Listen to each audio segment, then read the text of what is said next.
Hello and good afternoon. Welcome to our lecture in our Module 3, which entitled Fundamental Calculations in Analytical Chemistry. So what are the outline of our topic for today?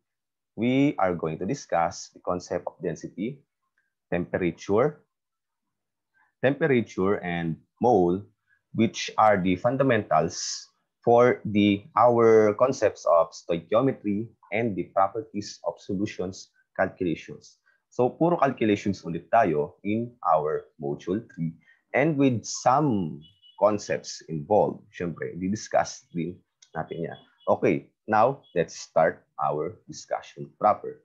Now, the first concept is the density. It is the physical quantity that is often used as a fingerprint for most common substance. And it is the ratio of substance mass and volume. So density, ang formula niya is mass over volume.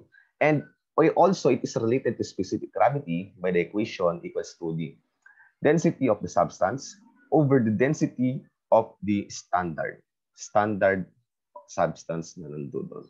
And the standard is, kung natin, is the minus water for solids and liquids. And for air naman is 0.001 grams per ml for gases. So, meron siyang divisor, depende doon sa may states matter present in our substance. Now, for exercise number 1, this will be discussed in the part 2 of our discussion, which involves the calculations of our exercises in the sample problems natin. So, mamaya natin pag-uusapan yan, guys. Okay. So, the answer daw is 1.273 grams per cubic centimeter. Pero, mamaya na yan. So, next concept, second, is the temperature. It is the measure of degree of hotness of a body. Measures the total number of heat in an object. So, it is the indicator for the heat of this object. Ano ba pagkaiba ng temperature and heat? Yung temperature natin is the measure of hotness, while the heat naman, ito yung mini-measure natin, which it is a form of energy that flows from a hot region to a cold region as a result for temperature differences. So it is, since nagpo-flow siya, di ba, from hot to cold. So kapag binuksan ninyo, ang pintuan ninyo, sa may aircon ng araw ninyo, is pumapasok yung init. So, ganon ang mga bagay natin. And also, there are 3 units for our temperature, namely Celsius, Fahrenheit, and Kelvin. So, ayan.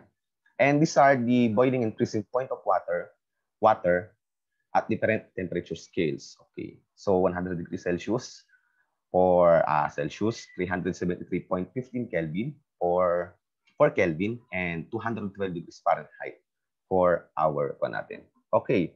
Now, ipipresent ko na itong formula na ito is, wait. Okay. Ipipresent ko na itong formula na to sa ating paint here. So, magkaaroon tayo ng conversion of one. So, how do we convert? Let's say we have Celsius. We are converting it into Fahrenheit. So, pa-write na lang formula kasi wala siya. So, Fahrenheit is equals to 9 over 5 times the degree Celsius plus 32. So, ganyan. So, what if when we are converting Fahrenheit to degrees Celsius? So, ang formula yan is degrees Celsius equals to degrees Fahrenheit minus 32 times 5 over 9. So, ganyan. And when we are converting a degree Celsius to Kelvin, it's just a Kelvin is equals to 273.15 plus degree Celsius. So that's how. And kapag i-convert nyo vice versa, ma-minus ng 273.15. What about the Fahrenheit to Celsius? So ang first and foremost niyan, kapag Fahrenheit to Celsius, it is a two-step process by which convert first the Fahrenheit into Celsius and add it into 1. So Fahrenheit to Kelvin is just first step is to convert the Fahrenheit to Celsius and convert it to Fahrenheit. So, yan yung mga formulas na involved natin sa ating calculations part. Okay, now, balik na tayo sa ating discussions here. Now, exercise 2, this will be tackled in the part 2 of our discussion. Okay? And, okay, the third concept is the mole. It is the international standard unit for the amount of substance of a given species. So, amount of substance. So, it is not same as mass or weight, where weight is the weight, yung bigat natin, yung mass natin, kung ano yung amount, what makes up the matter, while the mole is the amount of substance and directly proportional with the number of particles. So, ang molar mass naman natin, guys, is related for the molar mass or molecular weight. We all know that is expressed by grams per mole. And if you wish to calculate the mole of a specific substance or element, just divide just ito lang, mass over its molecular weight, and you will get the mole of that specific substance. So here is a given flow chart related to the mass and volume, mass, particle, and volume by the given flow chart. And if you could notice that the mole is at the center. Okay. And okay, ganitong gagawin natin. If you wish to calculate for the mass of a specific substance, just times the molecular weight. Sir, ano po ba yung molecular weight na yan? The molecular weight is the sum of atomic weights in the periodic table. Now, sila ay constant naman. So, nandito sila. It's the sum of atomic weight. Okay? So, bibigyan ko lang ng example. Let's see. You want to calculate for the molecular weight or formulate of our aluminum oxide.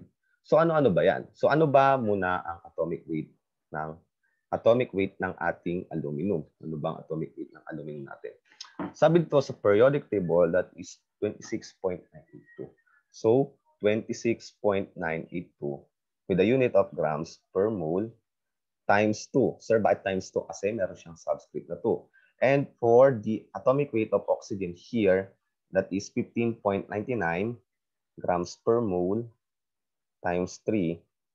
Kasi nga, yun ay 3. Okay. Now, suppose that kunin ko na yung calculator ko. Pero ang point ko dito, guys, is the molecular weight dito, guys, is kung ano yung sum nila. Let's say, kapag aluminum lang yung present, that's only an atomic weight. So,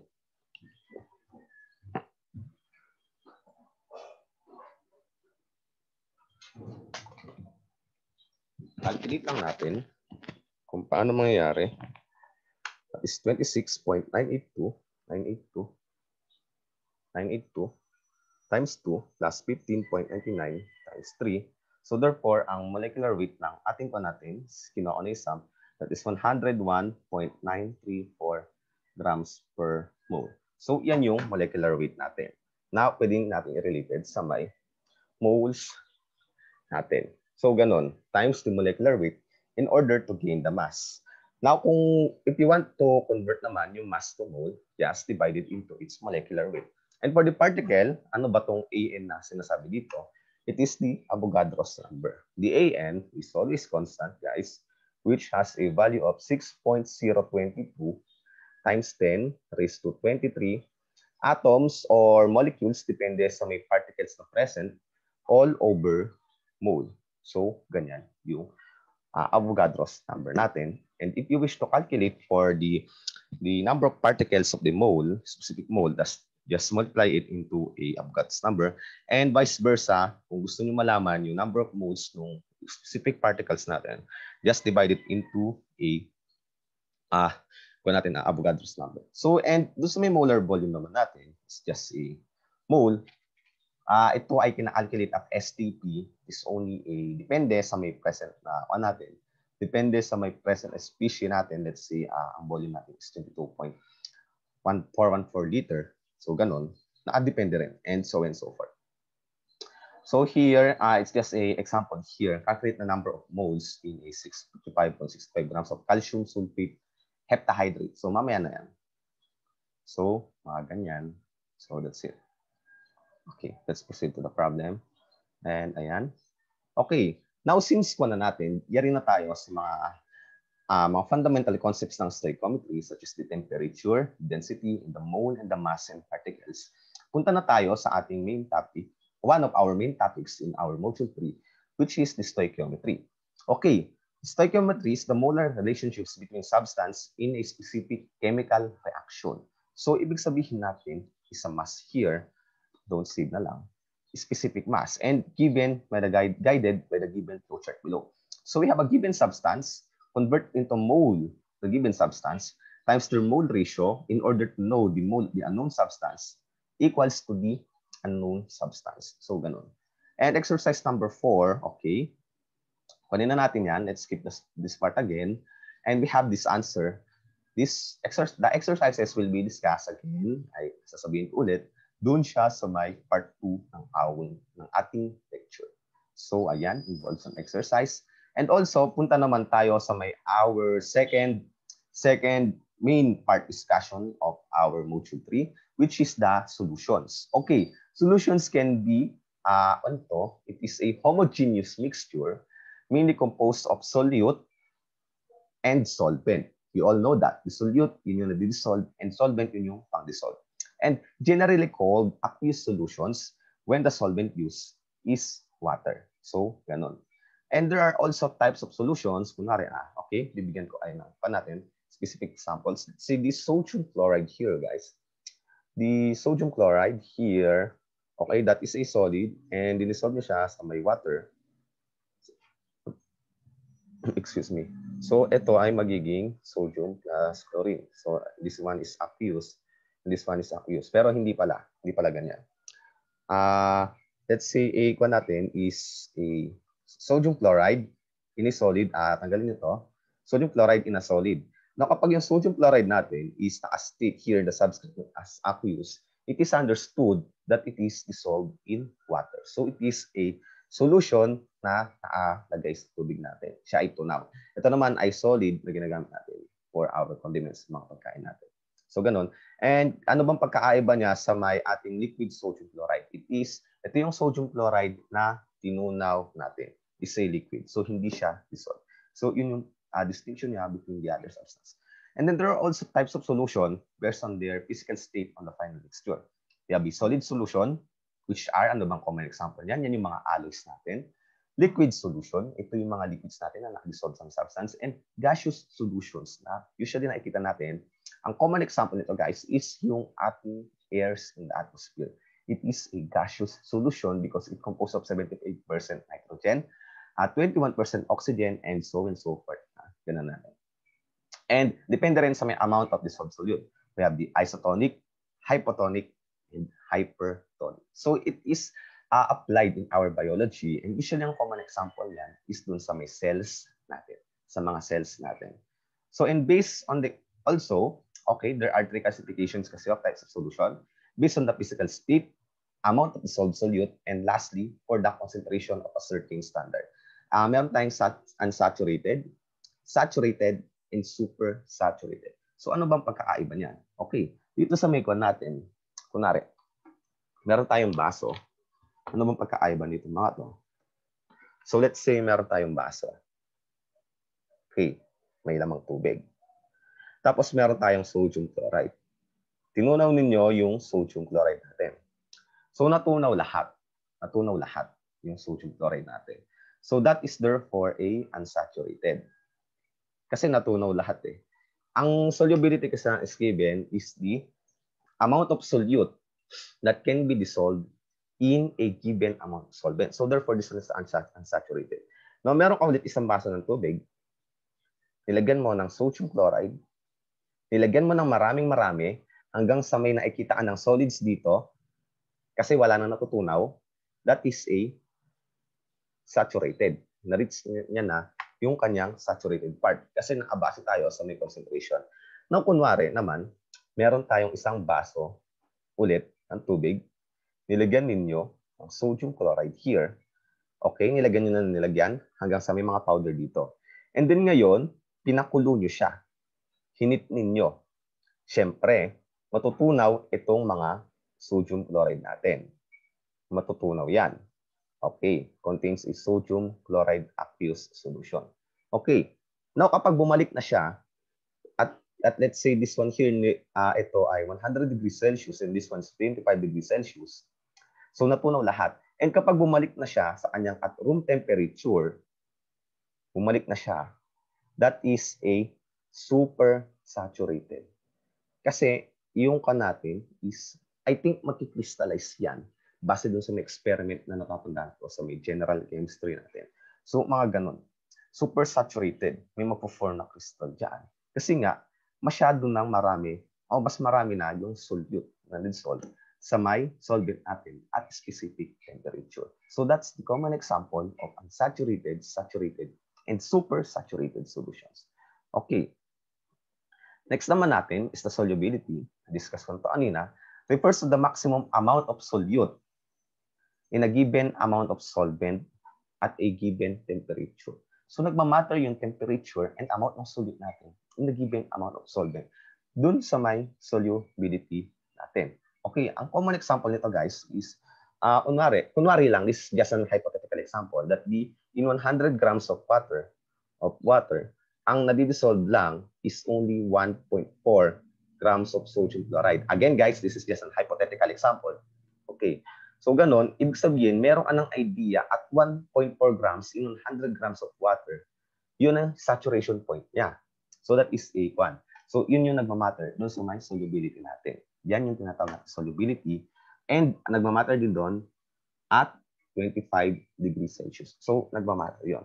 So meron din tayong several factors na nakaka-affect sa solubility, such as the nature of solute and solvent. Ano-ano ba yun? When we say a nature of solute and solvent, di ba? The polar will dissolve in polar. The non-polar will dissolve in non-polar. While the non-polar will not dissolve in the polar, and the polar will not dissolve in the non-polar. So our thumb rule for that is the like dissolves like. Also the pressure, okay, nakaka-affect din yan sa solubilities natin. And temperature, di ba? Kapag nagtitimpla kayo ng kape, nagpapainit muna kayo ng tubig para matunaw yung ating mga substance natin. So nakaka-affect yan.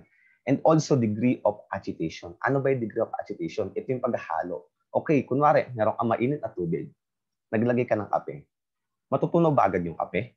Hindi, di ba hahaluin mo siya? So also a degree of agitation is also one of the factors that affect the solubility of our solutions. So ayun.